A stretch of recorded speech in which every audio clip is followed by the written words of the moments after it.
What's going on, guys? Welcome back to another episode of 2 Minute Drill, and we're back for one of the most favorite positions we have available, the small forward spot.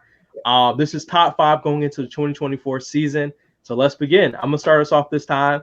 Number 5 is gonna be a guy who he kind of coasted a little bit in the regular season, but I felt like it was only fair that I kind of put him here. I'm gonna put Jimmy Butler at my 5 spot for small forwards. I feel like he does just enough to kind of coast through the regular season, and he plays good defense. Offense is great, and he's one of those guys who you kind of don't want him to have the ball for the last seconds of a game because he can potentially put you out. So I'm putting Jimmy Butler at 5. Now, number 4, I know, shout out to our center list. We're kind of going a little bit younger here. I'm going to put Scotty Barnes. I think Scotty Barnes had a good season last year. He's putting up pretty good numbers, just around 20-something a game, I think, if I can look at the exact stats. But, yeah, he's young. He's a great two-way player, one of the best two-way small forwards we do have in the NBA right now. And, yeah, I think on that Raptors team, his potential is pretty much endless. Number 3 for me, I'm going Kawhi Leonard. I don't think there's any stopping his game. Last year, he was pretty much healthy till a little bit of the end/playoffs times. But overall consistency, I think he's been that. I know there's a lot of concerns. I know I make fun of the Clippers all the time about them not being healthy potentially at times during the playoffs. But Kawhi Leonard, sorry, did you just say consistency and Kawhi in the same sentence? Huh? Yeah, I said them not being consistent. Oh, okay. I'm sorry. I misheard you. Continue. I apologize. But Kawhi Leonard at my number 3 spot. Number 2 for me. This is going to make a lot of people mad, but it is what it is. Number 2 for me, I have Jason Tatum. Tatum, he just won his championship. I feel like he's had a great season. He's climbing the ranks as one of the top players, not even just top small forwards, but top players in the NBA right now. I think he played great. A lot of people talked about how Jaylen Brown was just overall better. I don't believe that. I think Jason Tatum does a lot as far as like creating a threat for his offense, so that Jaylen Brown and other guys on this team can kind of get easy shots. And I think they just work well together. So for me, I have number 2. And number 1 is You Are My Sunshine, King LeBron, King James. LeBron James has not missed a step. He still put up 28 points a game last season, averaging about double-double, almost, I won't say almost triple-double. It wasn't quite there, but LeBron James has not shown signs of stopping, slowing down, anything, man. If Lakers fans watch and understand what he does and what he produces in the season and how essential he is for this Lakers roster, you will understand that LeBron James, even if you watch Olympics, on a team of Olympic players, best players in the world, he still finds a way to shine. And shout out to KD as well, like one of the older guys on the team too. They both, as older guys, still find a way to shine. So for me, LeBron James is going to take my number 1 spot, and that is going to be my top 5 list. I'm passing it down to my guy, Max. All right. I'm a little floored by that, not going to lie, but I'll just get into mine here. Number 5, I've got someone who didn't even make Earl's list, not even an honorable mention, seems like. Brandon Ingram. I think people are still sleeping a little bit on BI. I know it's been a rough couple months for BI. Obviously, the playoff looks of him being benched, I believe, at the end of a play-in game. Not great looks. Didn't have the greatest series against OKC, but I still do believe in Ingram. We've seen him before have these stretches where he can just dominate the game offensively. You know, everyone calls him like a mini KD. He's not even when KD's 36 years old, he's not on the level of Kevin Durant, but he's still a very talented scorer. I think maybe just to change the scenery is all he needs, and he can remind people just how good he is. I believe he is a former All-Star as well, so I'm going to show him his respect in number 5. Number 4, I got Jimmy Butler. I rank him a little bit higher than Earl just because I'm a Knicks fan and I saw Jimmy Butler knock us out of the playoffs, but I do really think that Jimmy has the talent. He just chooses when and where to show it. As Earl mentioned, obviously great defensively, one of the clutchest players in all of basketball. We've seen him hit timely shots time and time again. I think that's really valuable. You know, you want someone that you can give the ball to at the end of the game and go win you an event. And certainly Butler's defense and ability to just kind of play within a system, not force up too many shots, be efficient, that helps you get to those close-ended games. And obviously his shot-making ability can put games away. Number 3 for me, I do have Kawhi Leonard. Obviously, the injuries are always the concern there, but when healthy, I think Kawhi showed this year that when he's healthy, he's still one of the best players in all of basketball. Forget just small forwards. Obviously, a great two-way player, future Hall of Famer, as long as he can stay on the court. I have no problem with him at number 3. 2, I'm actually going to ditto Earl and put Tatum at 2. Tatum's never going to beat these fraud allegations, especially with how he's playing in the USA. But anyone who actually knows ball knows that Tatum is quite good. Even when he's not having his greatest offensive games, yes, he's still rebounding. Yes, he's still getting assists. You can't argue with the numbers. You can't argue with the championship. He's still a phenomenal individual player. It was only a matter of time before he won a championship. But someone who has won a few more championships than him still has to be number 1, still has to be King James. Still at the top of his game at age 39. Don't see any reason why he won't still be at the top of his game next year, really. Running back a similar Lakers team. Obviously, he's the focal point. His assists per game are just going to keep going up and up, and when he wants to take over a game offensively, he still can. When LeBron is locked in and doing his thing, I don't think there's a small forward that can do what he can right now. So Bron is still my number 1. All right. I'm getting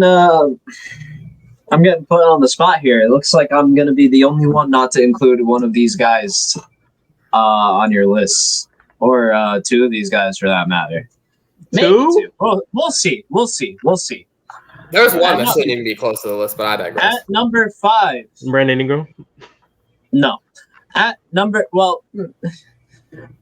5, with Jimmy Butler coming in at a close 6th place for my list, I'm going Scotty Barnes. Scotty Barnes is going to be an all-star this year. I have no doubt about it in my mind. Cook.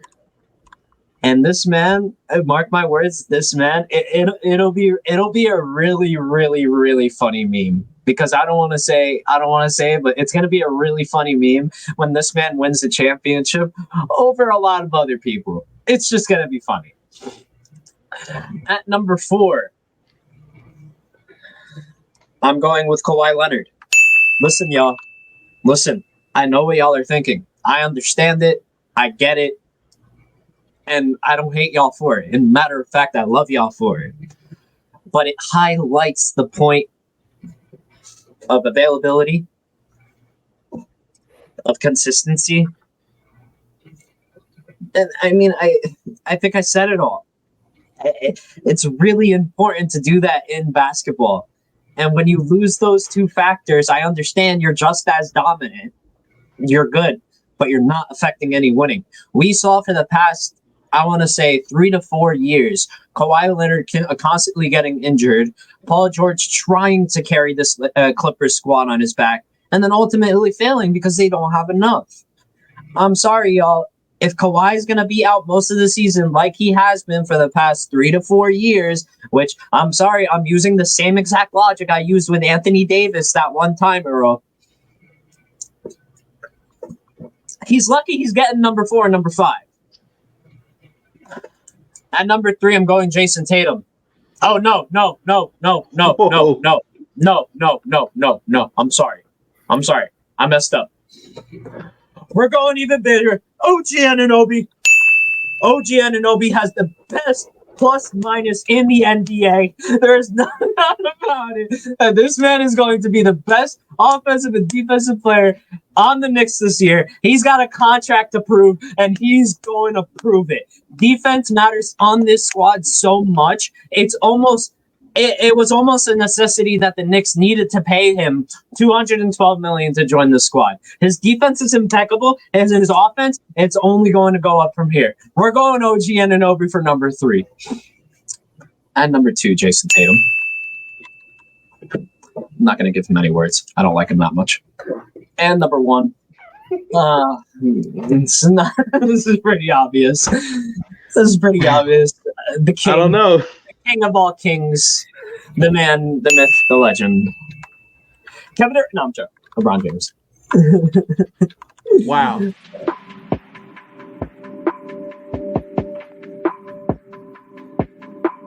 I think we'll get into our list breakdown. I will go first, but I like the face Max is making. So we're going to start with Max breaking down our list because I know he has some things to talk about for both of them.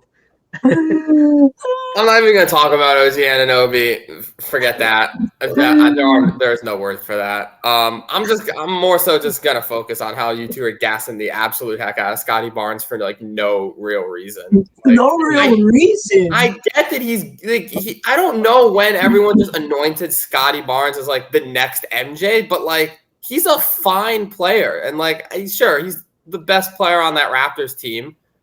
Right now, could I see Emmanuel quickly being better in 3 years? Yes, quite frankly. He's 23. He averaged 19 points a game, 8 rebounds, and 6 assists on 47. Not even at 20 points a game? How many players in the NBA are averaging 20 now? Okay, I'm sorry. Let me get more specific. 19.9 points a game. 20. Oh my god. Okay, but look. Let's go bar for bar then. God. I have Brandon Ingram stats right here. On every night. I'm sorry, Earl. Look. Let's go bar for bar. If we're gonna say Scotty Barnes is overhyped, why is Brandon Ingram on this list? Respectfully. Yes. Scotty Barnes has 19.9 for longer. But look. Brandon Ingram, 20.8 points a game. Cool. Scotty Barnes, 19.9. Rebounds per game for Brandon Ingram, 5. Scotty Barnes, 8. Assists, 5.7 for Brandon Ingram. Assists for Scotty Barnes, 6.1. And he's way younger. What is he? How old is he, Omar? He's 3 years. He's 3 years older. He's 23. Brandon Ingram is 26. So he still has room to grow. And while, but it's also I want to mention this because Scotty Barnes, Brandon Ingram does shoot at a higher clip, but it's not that much higher. It's like 2%. For any of those nitpickers out over a season, 2% shooting difference is kind of big. Scotty Barnes is not that efficient of a player. Really? But he has room to grow. He's 23. He shoots the same splits almost as Brandon Ingram. So let's pump the brakes before we anoint him as a top small forward. Then why are we putting Brandon Ingram here if he's putting up the same stats? Brandon Ingram has better stats. Far more efficient with those stats. My fault. No, he's not far more. It's not even far more. 3-point percentage, 34.4 for Scotty Barnes. For Brandon Ingram, it's 35.5. 1.2% better on 3-point percentage. 1.4. Let me look at the two. Oh, my fault. 1.4. My bad. The guy you're calling the GOAT shoots 78% from the free throw line. I didn't say he was the GOAT. LeBron James? No, Brandon shoots 80. 78 from the line. We're not calling him the GOAT. He's literally turnovers a game last year. He's fifth on my list and he's fourth on Earl's list. Nobody's calling him the GOAT. We're not calling him like top 3. He's just top 5. I think we all unanimously said LeBron James, the actual GOAT. Oh no, for sure. That's right. You're just overhyping Scotty. I don't see it. But you're overhyping Brandon Ingram, and we don't see it. I don't see how the Ingram hype is overrated. I think he's a better scorer, and he's a far more efficient scorer. Let me end it off here because we're encroaching. We're encroaching on our time. Same guy who got benched in crunch time to win games is a more efficient player. At least he was in the crunch time. At least he got his team in the playoffs. Let me put this into perspective. Hold on. Let me put this into perspective. But when he got there, he didn't get to play. From an outside of basketball standpoint. Because he was not good enough to play. In that moment, they benched Brandon Ingram because he was a negative person on the court for that team. That's why they benched him. They did not bring him in because he was not helping contribute to win. Brandon Ingram, the Brandon Ingram on the Pelicans. That's what you could argue that, or you could argue it was the bad coaching decision to put him on the bench. Here, let me just end it here. Player efficiency rating. Okay. Scotty Barnes, 19.84. This is based on his numbers for this year. Okay. Right under him, at number 8, Brandon Ingram, 18.35. I have Scotty Barnes' efficiency at 19.5. At 19.5, not 19.8. I'm on Basketball Reference. I'm on ESPN. Basketball Reference might be a little more accurate, but still, even if that's the case, that still determines Brandon Ingram is still lower. But then, I'll just say this. This is why these lists are really fun because we get not even arguments, conversations like this. I mean, to each their own. We have the Scotty Barnes of the world, and we have the Brandon Ingrams of the world. And the OG Anunobys. Yeah, that was absolutely insane. But I'm standing behind it and don't care. Best plus minus in the league when he was a top guard. So I'm not sad about it. On that top guard note, I think we'll end it there. Appreciate you guys watching our top 5 small forward list, and we'll catch you guys for our next episode. Peace out, guys.